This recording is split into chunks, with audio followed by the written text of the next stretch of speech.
বাংলাদেশি মালিকানাধীন শততম জাহাজের রেজিস্ট্রেশন পেতে সমান তালে লড়াই করছিল প্রতিষ্ঠিত 4টি শিল্প গ্রুপ। এর মধ্যে ম্যাগনা গ্রুপের ম্যাগনা সেঞ্চুরি নামের জাহাজটি শততম স্থানে প্রাথমিক রেজিস্ট্রেশন সম্পন্ন করেছে।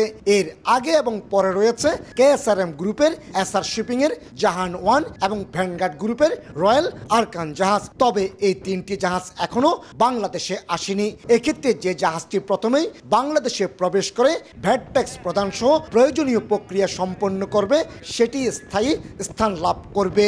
প্রভিশনাল রেজিস্ট্রেশন দিয়ে আমাদের ইতিমধ্যে 100 জাহাজ পূর্ণ হয়েছে।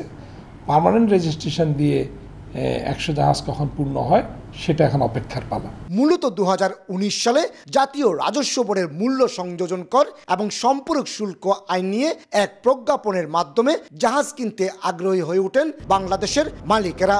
আগে বিদেশি জাহাজ কিনে বাংলাদেশের বহরে যুক্ত করার ক্ষেত্রে 5% হারে শুল্ক দিতে হলো, পরবর্তীতে তা কমিয়ে 1% করা হয়। আর এই সুযোগে গত 5 বছরে জাহাজ কেনা হয়েছে 78টি, ওই বছরে জাহাজ কেনা হয় 13টি।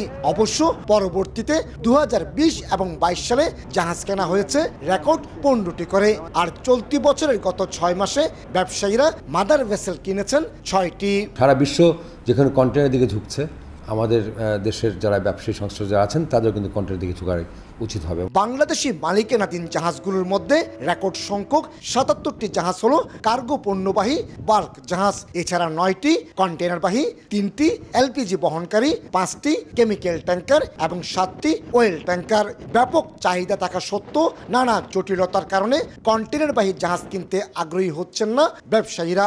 আগামী 6 মাসের জন্য নতুন জাহাজের যেসব রেজিস্ট্রেশন আবেদন জমা পড়েছে তার মধ্যে কোনো কন্টেনারবাহী জাহাজ থাকছে না।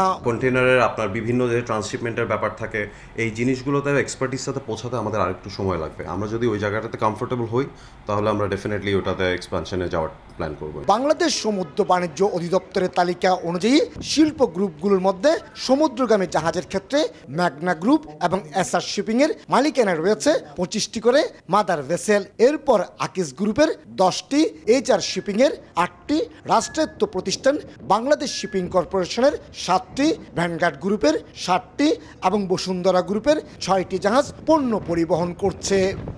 বিশ্ব সমুদ্র পরিবহন বাণিজ্যে কন্টেনারবাহী জাহাজের কোনো বিকল্প নেই। বাংলাদেশের চট্টগ্রাম বন্দরেই বছরে 2000-এর বেশি কন্টেনারবাহী জাহাজ আসা যাওয়া করছে। তার বিপরীতে বাংলাদেশি মালিকানাধীন কন্টেনারবাহী জাহাজ রয়েছে মাত্র 8টি। আর তাই এই বিশ্ব সমুদ্র পরিবহন বাণিজ্যের লড়াইয়ে টিকে থাকতে গেলে কন্টেনারবাহী জাহাজ বাড়ানোর কোনো বিকল্প দেখছেন না শিপিং ব্যবসায়ীরা। চট্টগ্রাম বন্দর থেকে কমল দে, সমসংবাদ।